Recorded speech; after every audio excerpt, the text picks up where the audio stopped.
नमस्कार दोस्तों, मैं राहुल यादव आप सभी का स्वागत करता हूं इस वीडियो लेक्चर में।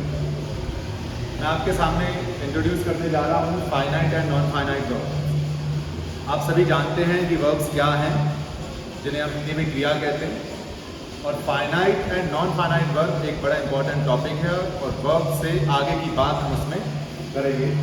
तो देखते हैं कि finite and non finite verbs क्या है। Finite and non finite verbs. साथियों, फाइनाइट का हिंदी में मीनिंग होता है निश्चित और नॉन फाइनाइट का अनिश्चित, अगर हम डिक्शनरी मीनिंग की बात करें। और ग्रामर में इनके रोल्स की बात करें तो वही मैं आप सबके सामने बता रहा हूं कि फाइनाइट वर्ब्स वे वर्ब है that are limited by the number and person of the subject।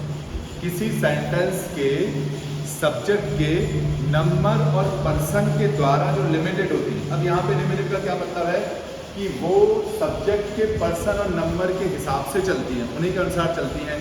Number और पर्सन के अनुसार वो अपना फॉर्म्स बदलती हैं, फाइनाइट वर्ब्स। और नॉन फाइनाइट वर्ब्स वे वर्ब्स हैं जिनमें अगर हम सब्जेक्ट का नंबर सिंगुलर या प्लूरल या पर्सन फर्स्ट सेकंड और थर्ड कुछ भी चेंज करें, मतलब यदि हम सब्जेक्ट के नंबर और पर्सन चेंज करें तो वर्ब में कोई चेंज नहीं होता। बिना पूरा सेंटेंस देखे हमें ये पता नहीं लग पाता वर्ब को देख के कि ये सिंगुलर के लिए यूज़ की गई है या प्लूरल के लिए यूज़ की गई है।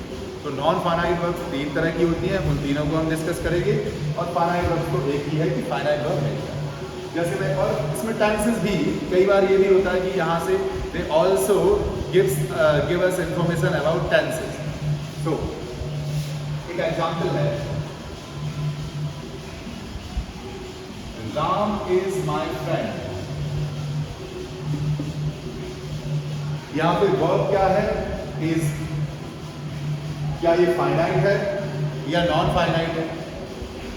तो देखिए, अगर मैं सब्जेक्ट बदल दूं, सब्जेक्ट का नंबर बदल दूं या पर्सन बदल दूं, जैसे सेकंड पर्सन में मैं करूं तो यू आर माई फ्रेंड। अब देखिए, जैसे ही मैंने सेकंड पर्सन किया यू, तो वर्ब इज से हो गई आर, मतलब ये सब्जेक्ट के अकॉर्डिंग चेंज हो रही है, मतलब ये फाइनाइट है, ये अपना रूप परिवर्तित कर रही है, ये अपना फॉर्म चेंज कर रही है, तो ये फाइनाइट वर्ब है। और एग्जाम्पल देखिए, दे आर माई फ्रेंड। अब मैंने प्लूरल कर दिया, दे थर्ड पर्सन प्लूरल, इनके साथ फिर आर है।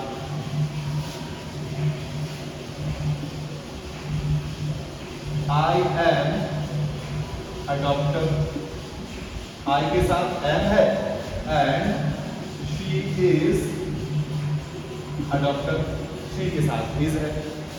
तो ये एक changes its form according to the subject, according to the number and person of the subject।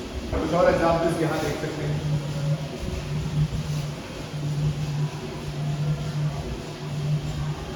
Ram pledge cricket, third person singular और प्रेजेंट इंडेफिनिट टेंस में हमें एस लगाना पड़ा, जो थर्ड पर्सन सिंगुलर के साथ हम एस लगाते हैं। तो यहाँ पे देखिए, इसे देख के बताया जा सकता है कि सब्जेक्ट जो है वो सिंगुलर है, और इसी को अगर मैं प्लूरल कर दूं, दे प्ले क्रिकेट, दे के साथ ये प्ले आ गया। तो ये हमें साफ साफ दिख जाता है कि फाइनाइट वर्ब्स हैं, क्योंकि अपना फॉर्म परिवर्तित करते हैं। अब मैं एक और एग्जांपल नीचे देता हूं, एक दो एग्जांपल हम देखते हैं। Ram is studying English. यहाँ पे दो वर्ब्स हैं, ऑब्वियसली पहली हेल्पिंग वर्ब है, दूसरी मेन वर्ब है।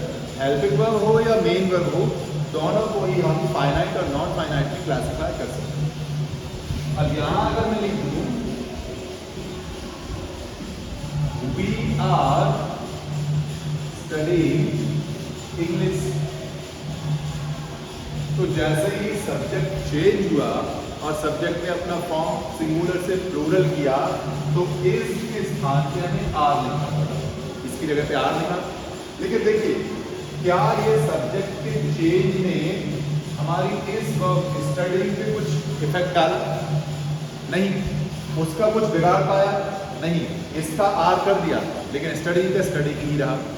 क्या हम स्टडी को देखकर ये बता सकते हैं कि सिंगुलर सब्जेक्ट के लिए लिखी गई है या प्लूरल सब्जेक्ट के लिए? नहीं। पूरा सेंटेंस अगर हम देखें तभी समझ में आ रहा है।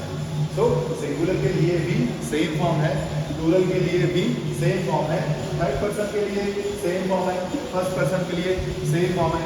इसमें अगर आप सेकंड पर्सन यू लिख देते तब भी स्टडी सेम ही रहता। So finite verbs do not change their form with the change in the subject. ठीक है, किसी सेंटेंस के सब्जेक्ट में अगर हम चेंजेस करते हैं तो नॉन फाइनाइट वर्ब्स में कोई परिवर्तन नहीं होता। फाइनाइट वर्ब्स में होता है, नॉन फाइनाइट वर्ब्स में कोई भी चेंजेस नहीं होते। ठीक है साथियों, अब हम नॉन फाइनाइट वर्ब्स के क्लासिफिकेशन को देखते हैं कि कितने तरह की है and how do they work in a sentence. और these are of a great importance in the competitive exams. SSC के एग्जाम्स हों, हमारे व्यापक के एग्जाम्स हों, ये काफ़ी पूछे जाते हैं और एरर पे आधारित, error to based sentences question बहुत आते हैं। So non finite verbs are of three types.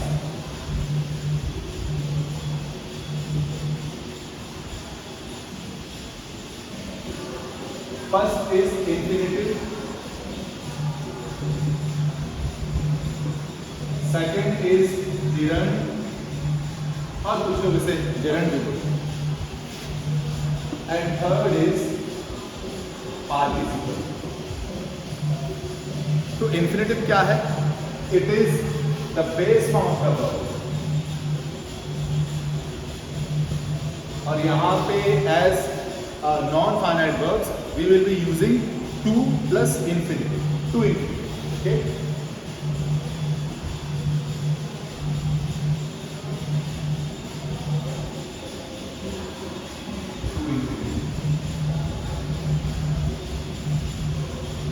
Gerund और पार्टिसिपल। इंफिनिटिव बेस फॉर्म में चलेगी, gerund base form plus ING में चलेगी, बेस फॉर्म प्लस आईएनजी। और पार्टिसिपल फिर तीन प्रकार की है। पार्टिसिपल को हम फर्दर क्लासिफाई करते हैं टू थ्री टाइप्स। सबसे पहले present participle, second is past participle, and third is perfect participle. Present participle का फॉर्म चलता है बेस प्लस आईएनजी का ही, जैसे जीरंड का चलता है। पास्ट पार्टिसिपल वो है जिसे हम वर्ब का थर्ड फॉर्म कहते हैं। पास्ट पार्टिसिपल को ही हम थर्ड फॉर्म का वर्ब, थर्ड भी मैंने किया। और perfect participle having plus third form, having plus V3 ये लिख देते हैं। मैं इसे हैविंग डन कहता हूँ। Done means third form, having done, ऐसा कर चुकने के बाद इस तरह से काम। सो ये तो हमने देख लिया है कि इंफिनिटिव हो, जिरंड हो, पार्टिसिपल्स हो, ये नॉन फाइनाइट कैसे होती हैं, क्योंकि ये सब्जेक्ट में चेंज के साथ अपना फॉर्म परिवर्तित नहीं करते। ओके, और अब हम यहाँ भी देखेंगे। सो इंफिनिटिव के एग्जाम्पल्स देते हैं। अच्छा, इंफिनिटिव क्या है? Infinitive is called verb noun, मतलब ये वर्ब भी है और नाउन भी है। In the sentences it acts as both the verb and as the noun. देखिए कैसे।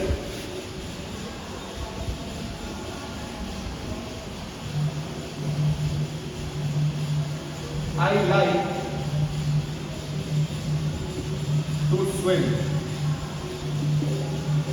तो इंफिनिटिव के फॉर्म में लिखेंगे I like to swim। अब ये देखिए, what do I like, ये सीधा तरीका है क्वेश्चन करने का, और हम डायरेक्टली ऐसे ही पूछते हैं कि I like what, मुझे क्या पसंद है। I like what do I like what, मुझे क्या पसंद है, तो आंसर मिलेगा I like to swim। क्या का आंसर मिल रहा है? व्हाट का आंसर। और व्हाट का आंसर हमेशा नाउन मिलता है साथ। इसे मैं ऐसे समझा सकता हूँ, किसी भी वर्ड में अगर आप कंफ्यूज हैं कि इसका पार्ट ऑफ स्पीच क्या है, तो आप उसे अपने किसी नोन वर्ड से रिप्लेस करके देख लें। और अगर वो नोन वर्ब आपका नाउन है और ये उससे बहुत अच्छे से रिप्लेस हो रहा है, तो ये भी नाउन होगा।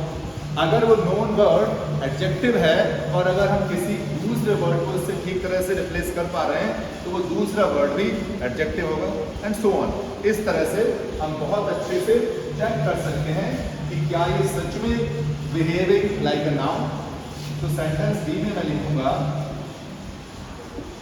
आई लाइक एप्पल्स। एप्पल्स तो एक वेल नोन नाउन है। हाँ, आई लाइक व्हाट, ये डायरेक्टली पूछ लिया मैंने। सही तरीका ये होगा कि what do I like, what I like, what I like, what apples, noun. और यहां हमने क्या किया है, कुछ नहीं, अपने जाने माने नाउन से इसको रिप्लेस कर देंगे और चीजें परफेक्ट बैठेगी। अथवा हम अपने जाने माने नाउन को इससे रिप्लेस कर देंगे। I like apples, apples was noun, and I like to swim. To swim को हिंदी में कहेंगे तैरना। और हिंदी में भी जो ना पे खत्म होने वाली क्रियाएं हैं जब भी सेंटेंस में यूज की जाती हैं, तो वो बिहेव करती हैं संज्ञा की तरह से, नाउन की तरह से। तो मुझे तैरना पसंद है, तैरना। अब तैरना जो शब्द है हमें दिख रहा है कि क्रिया है, लेकिन एक्चुअल में इट इज नाउन। कि मुझे क्या पसंद है, तैरना। फिर वही क्या का जवाब मिल रहा है, और क्या का जवाब आप बहुत अच्छे से जानते हैं कि नाउन होता है। ठीक है। और I like to eat. I like what, what do I like, to eat. मुझे खाना पसंद है, तो खाना भी यहां पे एक नाउन है। तो यहां पे हमने देखा कि टू इन्फिनिटिव कैसे नाउन की तरह से बिहेव करती है। अब हम ये देखेंगे नेक्स्ट सेंटेंस में कि एक ही सेंटेंस में वो नाउन की तरह से भी बिहेव कर सकती है और वर्ब की तरह से भी। ये सी वाला एग्जाम्पल हम देखेंगे, सी वाला एग्जाम्पल हम देखेंगे। अगर मैं इसे थोड़ा सा आगे बढ़ा हूं तो I like to eat apples. अब यहां पे हम क्वेश्चन करेंगे कि I like what, what do I like, I like what. तो ये पूरा का पूरा फ्रेज हमारे व्हाट का आंसर होगा कि आई लाइक ईटिंग एप्पल्स। मुझे एप्पल खाना पसंद है। पहले केवल था खाना, मुझे खाना पसंद है, वो भी नाउन था। और I like to eat apples, मुझे एप्पल खाना पसंद है, ये भी नाउन है। सो लाइक वर्ब के लिए, लाइक एक ट्रांजिटिव वर्ब है, यहाँ पे इसके साथ ऑब्जेक्ट का काम कर रहा है। टू ईट एप्पल्स और टू ईट ये ऑब्जेक्ट का काम कर रहा है। आप जानते हैं कि ऑब्जेक्ट तो नाउन है। लाइक वर्ब के लिए टू ईट एप्पल्स और यहाँ पे टू ईट ऑब्जेक्ट है, तो they are behaving as noun. अगर हम विद इन द फ्रेज देखें, इसको छोड़ दें टू ईट एप्पल्स, तो इस फ्रेज में ईट वर्ब के लिए एप्पल्स ऑब्जेक्ट की तरह से बिहेव करता है। तो यहाँ पे एप्पल ऑब्जेक्ट है, ईट इसके लिए ट्रांजिटिव वर्ब है। तो with in the phrase the word eat, it is acting like a verb. और पूरा का पूरा फ्रेज ले लें तो लाइक वर्ब के लिए ये पूरा फ्रेज ही एक नाउन की तरह से काम कर रहा है। तो यहाँ टू ईट नाउन भी है और ईट वर्ब भी। एक और एग्जाम्पल ऐसे लिख सकते हैं,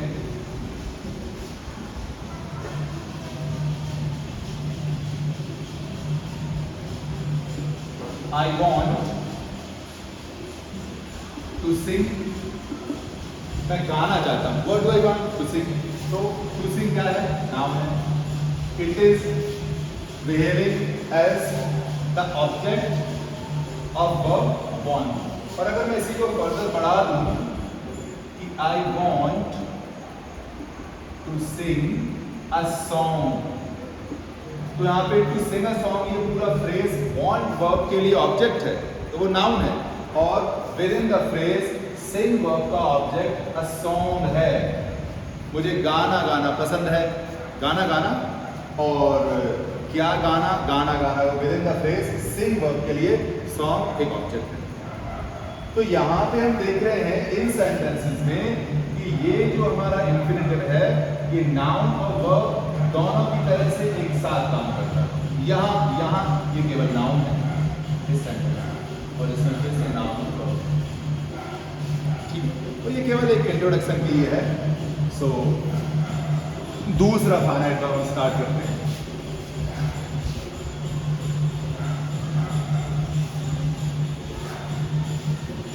second is gerund. Gerund base form में आईएनजी लगाने से ज़िरन फॉर्म हमें मिलता है, और ज़िरन फॉर्म भी इसे भी हम कहते हैं वर्ब नाउन। ये भी वर्ब और नाउन दोनों की तरह से बिहेव करता है। जैसे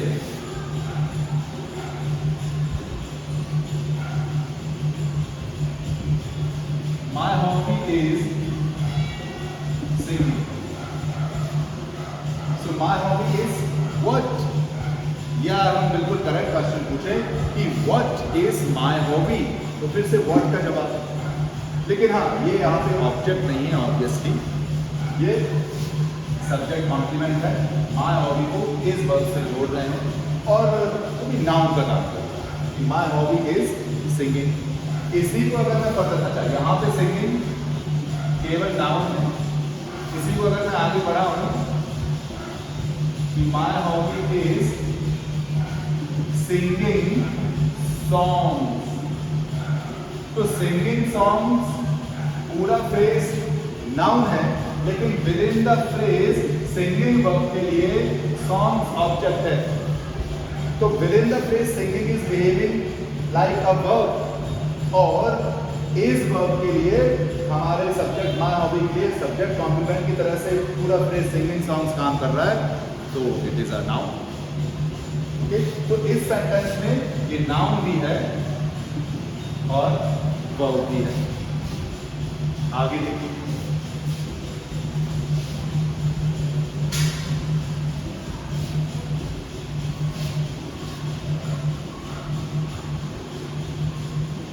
I love eating.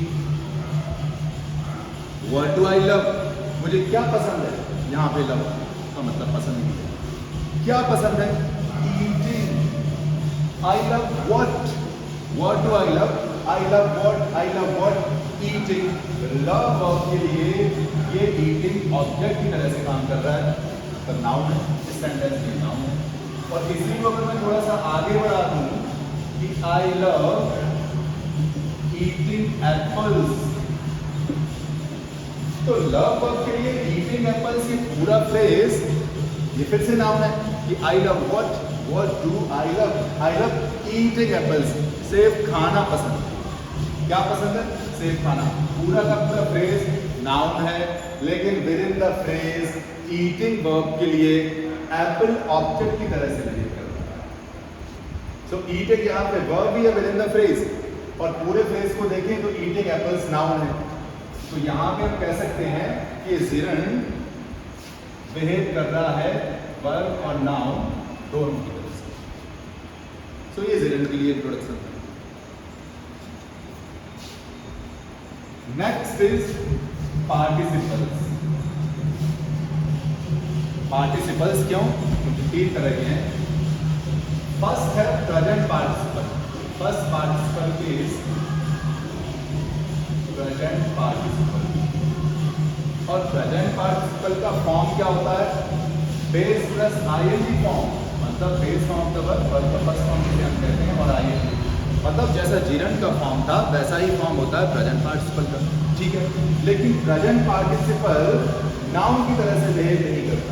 ये जो पार्टिसिपल्स हैं ये एडजेक्टिव्स की तरह से बिहेव करते हैं, एडजेक्टिव्स की तरह से। जैसे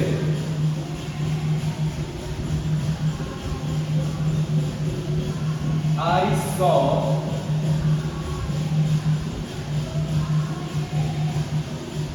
a singing bird. मैंने एक गाता हुआ पक्षी देखा। प्रेजेंट पार्टिसिपल है। So singing bird, अच्छा ये ऐसे भी तो हो सकता था, आई सॉ अ ब्लैक बर्ड। तो यहाँ पे ब्लैक जो शब्द होगा वो बर्ड के लिए एडजेक्टिव है, बर्ड नाउन है, इसका एडजेक्टिव है। हाँ, काला पक्षी देखा। ऐसे ही I saw a singing bird means गाता हुआ पक्षी। पक्षी के लिए यहाँ पे सिंगिंग जो है ये it is behaving as an adjective. गर्मी ज़्यादा है, मौसम बहुत ह्यूमिडिटी है बाहर।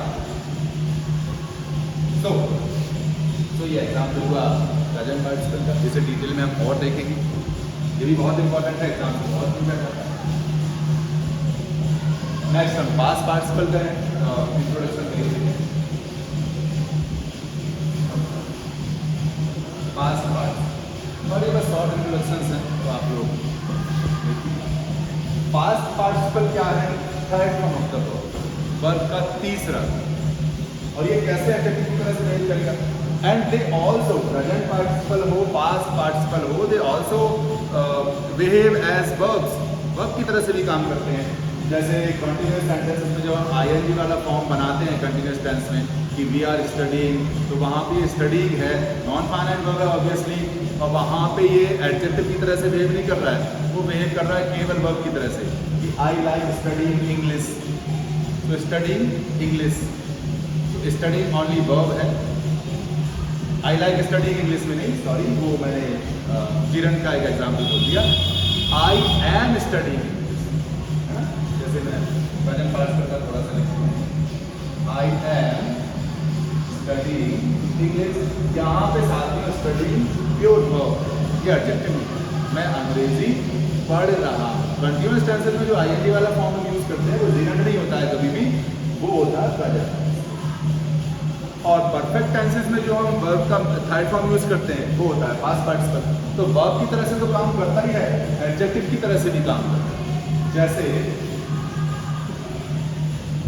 एक एग्जाम्पल है, ऐसा ही में आया हुआ क्वेश्चन है,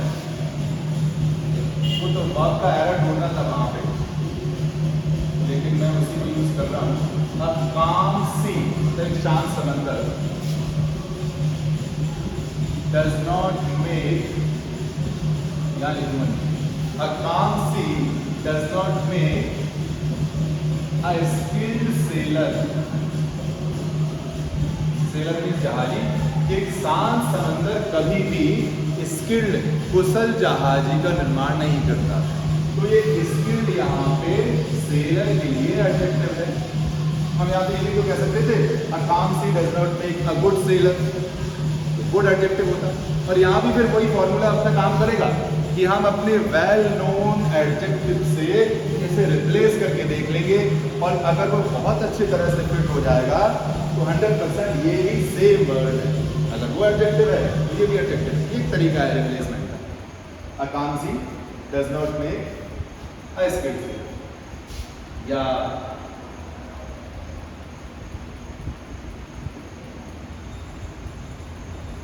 I am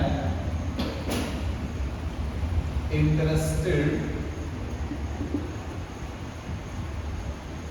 भाई इतना ही लिख दीजिए, I am interested, मतलब मुझे रुचि है। So interested ये कॉम्प्लीमेंट की तरह से काम कर रहा है इस सेंटेंस में I के लिए, और कॉम्प्लीमेंट में क्या एडजेक्टिव है। कॉम्प्लीमेंट एक नाउन भी हो सकता है और एडजेक्टिव भी हो सकता है, यहाँ भी एडजेक्टिव। या जैसे प्रेजेंट पार्टिसिपल में हम कह सकते हैं ना कि he is an interesting man, interesting ING वाला, कि वो इंटरेस्टिंग मैन है, वहाँ इंटरेस्टिंग उसके लिए एडजेक्टिव का काम कर रहा है। और आई एम इंटरेस्टेड में इंटरेस्टेड आई के लिए एडजेक्टिव का काम। और जितने भी परफेक्ट टेंसेस हैं जिनमें हम थर्ड फॉर्म का यूज करते हैं वो तो सारे वर्ब की तरह से काम करते हैं परफेक्ट टेंसेस में, और इस तरह से इन्हें हम एडजेक्टिव्स की तरह से चला सकते हैं।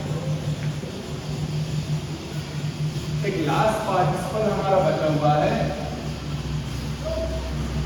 बहुत कम स्टूडेंट्स इसे पढ़ते हैं, कई बार टीचर से पढ़ाते नहीं। Perfect participle,